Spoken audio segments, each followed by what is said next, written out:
একদিন পূজ্যপাদ হরি মহারাজের সহিত আমাদের পাতঞ্জলোক্ত মৈত্রী, করুণা, মুদিতা, উপেক্ষা সম্বন্ধে আলোচনা হয়েছিল। দুর্জনের প্রতি উপেক্ষা।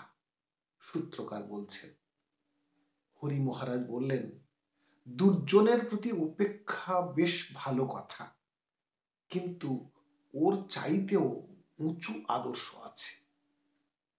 একবার এক সাধু স্নান করতে গিয়ে দেখলেন একটা বিছে স্রোতে ভেসে যাচ্ছে। তিনি হাতে করে তুলে তাকে ডাঙায় ফেলে দিলেন।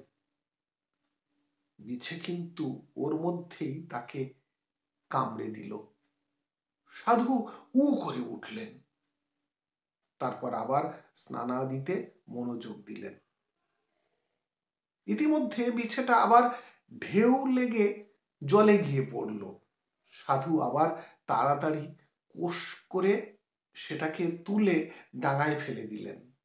বিছে আবার তাকে কামড় দিলে সাধু আবার উ করে উঠলেন। একজন লোক কিনারায় দাঁড়িয়ে ব্যাপারটা দেখছিল। বললে, তুমি তো আচ্ছা বোকা দেখছি, কেন ওটাকে তুমি বারবার তুলছো? সাধুটি বললেন, ওর যা স্বভাব ও তাই দেখাচ্ছে, আর আমার যা কাজ আমি তাই করছি। বিষয় উপেক্ষা, দিব্য বাণীর প্রতিধ্বনি।